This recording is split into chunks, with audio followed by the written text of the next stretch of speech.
Hello, Sisterhood. Welcome to another episode of Sisterhood of Limitless Living. Today we are speaking to Zaakirah Muhammad. She's going to share the experience that she's experienced with autoimmune issues, the whole challenges, and any inspiring messages that she's going to be sharing with us. I'm really looking forward to hearing them. So welcome, Zaakirah. Thank you so much for having me. Yay. So feel free to please introduce yourself to us. So yes, my name is Zaakirah, and it is actually Arabic for the hereafter. I am a brand cultivating strategist and a professional photographer. I have been a professional photographer for 9 years now, but I am also a cancer survivor. So I've survived retinoblastoma, which is the cancer of the eye, I've been in remission since I was 9 months old. But along with that, later on, a symptom, my doctor did say this would happen, but as I got older, another symptom became the autoimmune disease. So even though the cancer is okay, it's in remission, then came other side effects, which include polycystic ovarian syndrome. So I was officially diagnosed with polycystic ovarian syndrome when I was 15 years old. So even though I got my menstrual cycle a little early, I think about 11 years old, I think, and then my mom started noticing differences in my body even as I was a young child. So originally, to maintain it, I was on birth control, just to have regular periods. But then I wanted to go the holistic route. So I just started looking at how can I eat better? How can I maintain my schedule better? And so now I'm managing, my polycystic ovarian syndrome. But hey, as a woman, it never really goes away. So. Okay, yeah, every day is different. Every day is a journey. Some days are wonderful. Um, so feel free to please tell us about your autoimmune experience. I didn't know that you are a cancer survivor. I commend you for everything that you've been through and gotten through. Thank you. Yeah, thank you. And please share with us the more recent challenges of the autoimmune experience, if you could. Well, I think the most recent one that I've been married for about 5 years now, and so back when I was first diagnosed with polycystic ovarian syndrome, they did say I do have the possibility of not being able to have a child at all. So of course, back then I was 15 years old, I wasn't trying to have a child, so I was like, oh, okay, whatever. But of course, now that it's coming into fruition and now that it's closer to reality, infertility is the biggest issue. But nowadays, I think I'm just able to manage it now because sometimes I will take medicine, sometimes I don't. I am one of those who is not a pill popper. So if you ask me to take a pill, I'll be like, eh. But other than that, I take I'm very in tune to my body. So if I know that okay, I'm very tired, I should not be dancing today, or I should try to get enough sleep, I probably am lacking iron or certain kind of veggies, and I'm more in tune to my body now because I've had it for so long. But of course, there are days where stress will affect it more, and it's just a matter of picking like, okay, which factor is help is affecting me today. So yeah. Oh. And how do you overcome those tough days where, some days maybe there's exhaustion or pain? How do you get through? Family is important. Family and your support system is everything. I would say some days I am a part of other sisters, as we call it, CYSTER. So good Facebook group with other those who also have polycystic ovarian syndrome. So sometimes we all happen to have the same day, so we just kind of are a support system for each other. But other times it's just having my parents, because obviously they're the ones who found the diagnosis, so they know they can even look at me and tell, okay, this is not one of your days. What do you need?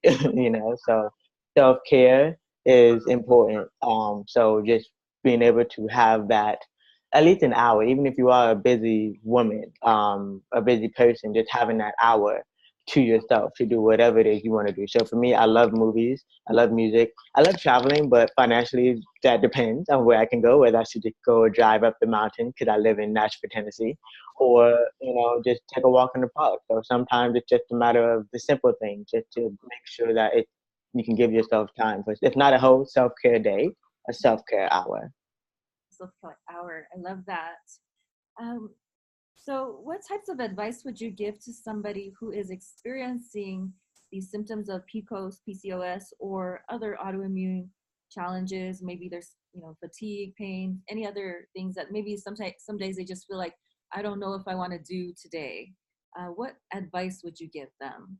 Well, definitely, if you don't have an official diagnosis yet, definitely go to your doctor and get a diagnosis, because the thing about the thyroid is like this little thing right inside of our throats, and it really affects everything.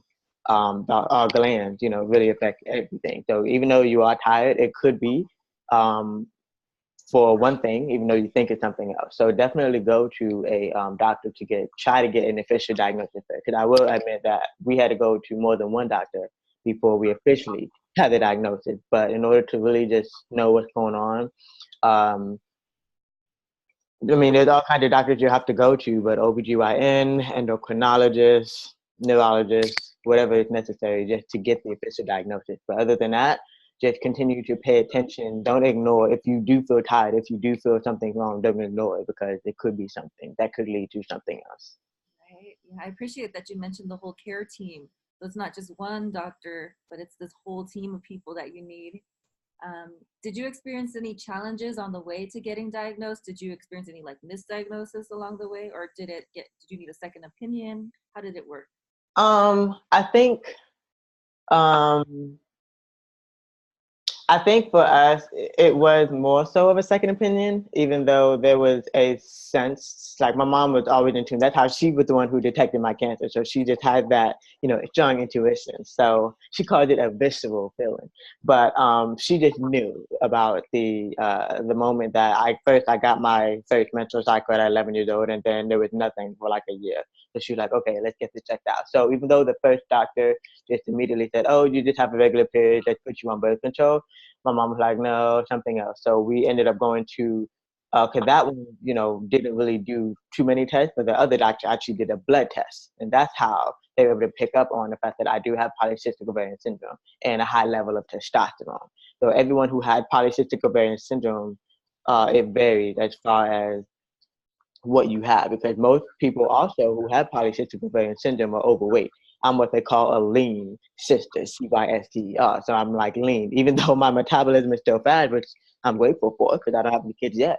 But definitely just, yeah, making sure that you are first in tune with yourself, because you know your body better than the doctors would be. So Yes, I love that, being in tune with yourself, because we do know more. I mean, the doctors only know what they've seen, but you what cover. they've heard about. They may or may not experience it. Maybe sometimes you get a doctor who has a relative who had something, right? But Or has it themselves, yeah. yeah, or themselves.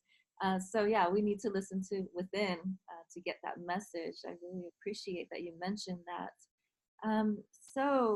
Is there anything else you would like to share about your experience? Any message you would like to give out there to people who are going through these struggles? Well, definitely also do your research. I mean, you may not be alone, because there's so many groups out there of other women, other people who are literally going through it, especially if you are a spouse, partner, close friend of someone. Definitely continue to do your research, because what you think will help them may not be exactly what they need. So definitely, if you want to be supportive, ask them. If you want to be supportive, go with them to their doctor appointments. And then just, yeah, it's an everyday struggle, a never ending struggle. Unfortunately, not yet. There is not a cure for this. So all we have to do is just, you know, control it. Those are the things that we can try to control on a day-to-day basis. Right, definitely. I love that you mentioned that we have a sense of control over our lives and our health. And yeah, I think that's crucial. So, how can people reach you? You mentioned that you're doing work as a brand strategist, you're a photographer. How can we learn more about the work that you're doing? Yes, well, everything has its own tab on my website, zaakirahnayyar.com. So my first name and my middle name. So first name is Zaakirah.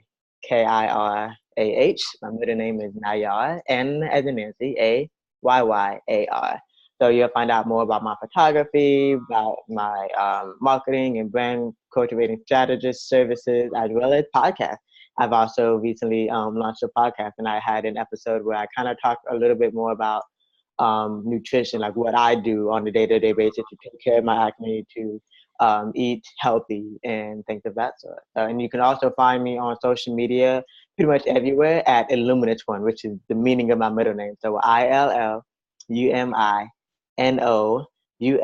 and one spelled out ONE. I love it.